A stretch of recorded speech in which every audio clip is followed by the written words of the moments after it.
नमस्कार, आदाब, सत श्री अकाल। आप देखें दैनिक सवेरा।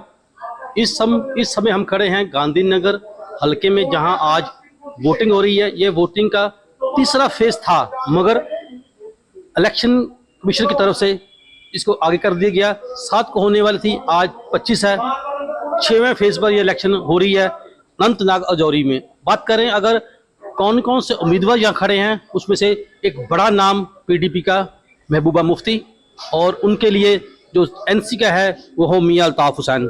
बात करेंगे हम कौल साहब से। अभी ये वोट डालकर आए हैं। कौल साहब, कैसा लग रहा है आपको? 370 के बाद आपने पहली बार यहाँ स्कॉर दी होगी वोट। देखिए, ये बड़ा पर्व दिन हमारे लिए है कि वोट की जो प्रक्रिया कश्मीरी पंडित के लिए थी वो बहुत सख्त थी। तो हम धन्यवाद करते हैं रिलीफ कमीशन ऑर्गेनाइजेशन का, रिलीफ कमीशन साहब का, इलेक्शन कमीशन ऑफ इंडिया का, जिन्होंने इस प्रक्रिया को आसान बना दिया है। क्योंकि एम फार्म को जब विड्रा कर दिया गया तो हमारे लिए आसानियत है। पहले फेज में थोड़ी सी सख्ती हुई, मगर दूसरा और आज का फेज जो रहा वो बहुत ही अच्छा रहा है।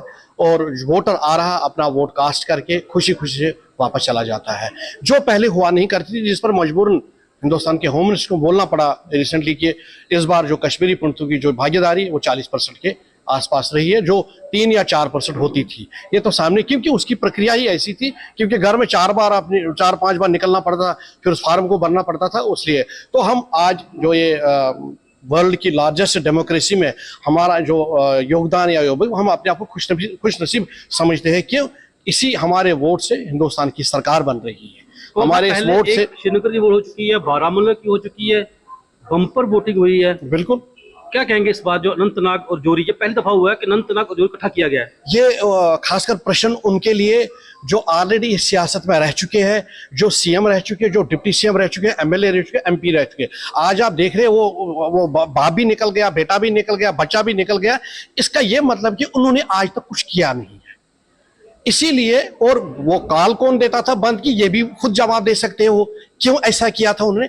अब इसमें यही है कि जो लोगों की भागीदारी इसमें हुई है, ये एक पॉजिटिव पॉइंट है, जिसका है कि हिंदुस्तान की डेमोक्रेसी के ऊपर भरोसा है, हिंदुस्तान के आईन के ऊपर भरोसा है। तो आज वोटर अपनी मर्जी से निकल रहा, वोट डाल रहा है, जिसको मर्जी है। वोटर का अपना राइट है, वो वोट जिसको डाले। मगर कम से कम उनके लिए सबक है जिन्होंने इस जम्मू कश्मीर को कहां से एक मुल्क से लेके एक यूटी तक बनाया। इसकी जिम्मेवार यही पार्टियां जिनका आपने पहले नाम लिया है, मैं नाम नहीं लेना चाहता हूं, इसकी जिम्मेवार यही है। हमारी माइग्रेशन की जिम्मेवार यही है। वो जो भी नौजवान आज तक बने, उसकी जिम्मेवार यही है। इनको आज इस सोच में अपने गिरहबेर में झांकना पड़ेगा। तब आज आप देख रहे हैं कि इनको पता है कि जमीन कहीं नहीं है, तब ये बच्चा लेके भी निकल रहे हैं, बूढ़ा लेके निकल रहे हैं। वरना अगर इन्होंने आज काम किया होता, इनको इतनी कंपेन करने की जरूरत नहीं पड़ती। ये सामने की बात है। अब ये आजकल देखिए, इसमें सीएम रह चुके, डिप्टी सीएम रह चुके, इनके पास गाड़ियों का काफिला गवर्नमेंट का ही होता है। आप उसको देखिए जो आज पहली बार, जिसका कोई दाग नहीं, उस उम्मीदवार को देखिए जो आज वोट मांगने के लिए, और वोटर को सोच समझ के वोट भी करना चाहिए। सोच समझ कर वोट करना चाहिए। आप बता दें, इस 18 लाख से अबव जो वोटर है, इस बार वो अपना मत का अधिकार का प्रयोग करेंगे। उसके अलावा आपको बता दें कि यहाँ जो टोटल वोटर जहाँ हम खड़े हैं 700 प्लस है, 700 प्लस वोटर है, और सुबह से ही लगातार जो वोटर है आ रहे हैं और अपना वोट डाल रहे हैं। सर, क्या नाम आपका जी? रमेश रैना। रमेश रैना जी, 370 टूटने के बाद ये पहला लोकसभा चुनाव है जी। कैसा लग रहा है आपको डाल पे? बहुत बढ़िया, बहुत अच्छा अरेंजमेंट है। आने जाने का यहाँ सुविधा, पानी, हर चीज की व्यवस्था पहले से बहुत सही है, और बहुत अच्छी मुझे लग रहा है। आजकल पोस्टिंग देने वाला गैदरिंग भी बहुत ठीक है वोटर्स की। 700 प्लस वोट यहाँ पर है जी। क्या उम्मीद करते हैं आप, कितना हो सकता है आज वोट डाले जाएंगे? मुझे लग रहा है 100% पॉसिबिलिटी है, यस, क्योंकि people have come from far off places to cast their vote, and it is very good for nation as well as for our state. ये पहली दफा हुआ है अनंतनाग को जोड़ दी गया जोरी पुंज के साथ। जी। आप अनंतनाग से हैं? जी, अनंतनाग से जी। तो पहली दफा ये करनाल से, हमारा पेरेंट विलेज है करनाल, इरकुम। ओके। तो मैम, क्या नाम आपका? सुषमा रैना।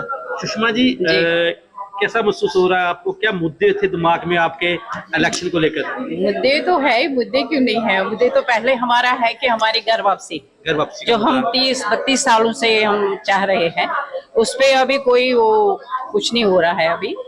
तो हम चाहते हैं पहले नई गवर्नमेंट जो आए, जो भी गवर्नमेंट आए, तो कम से कम इस बारे में सोचे। पहला होगा मुद्दा आपका घर वापसी जी का, जी। और बेरोजगारी का मुद्दा एक बड़ा मुद्दा कश्मीर के सामने आ रहा है, उसको कुछ बोलेंगे आप? उस पे क्या बोलना है, उस पे तो कुछ नहीं बोलना है। मेन मुद्दा आपका यही है कि जो घर वापसी का, मेन मुद्दा हमारा यही है कि हमारी वापसी हो जाए, क्योंकि 30 साल टाइम होता है, 33 ईयर्स, 1 साल नहीं हुआ। तो आप कम से कम कुछ न कुछ उम्मीद रखते हैं, उम्मीद रखते हैं इस बार हमारा कुछ हो जाए। हमें उम्मीद पहले भी थी, लास्ट टर्म में भी उम्मीद थी कुछ हमारा हो जाए, लेकिन अफसोस, वेरी सैड, हमारे पार्ट पे कुछ नहीं किया गया टिल नाउ। हालांकि फुल मेजॉरिटी गवर्नमेंट है सेंटर में, आज तक हमारे मुद्दे में कुछ नहीं किया, ना हमारे बारे में कोई एक स्टेप लिया। जस्ट एक पॉलिटिकल गिमिक है। हाँ जी, घर वापसी 33 साल से हम सुन रहे हैं। हमारी लैंड प्रॉपर्टी बिल्कुल अनअटेंडेड है, कब्जाई हुई है, और उसकी कोई सुध बुध नहीं ले रहा है, ना स्टेट गवर्नमेंट ना सेंट्रल गवर्नमेंट। मगर अब लगता है अब उम्मीद है कि हमें भी इस बार रिप्रेजेंटेशन मिली है, और हमारा भी रिप्रेजेंटेटिव स्टेट में आएगा। होपफुली हमारे मुद्दे उठेंगे। ये थे रैना जी, थैंक यू रैना जी। ये थे रैना जी की होप थी कि इस बार जो इलेक्शन हो रही है, जो मसले हैं, मेन मसला यही है घर वापसी का। इन्होंने उम्मीद जाहिर की कि इस बार जो घर वापसी मुद्दा है, सेंट्रल गवर्नमेंट जरूर हल करेगी। आप देख रहे हैं कैमरामैन विकास बक्सा, सर्विस जम्मू।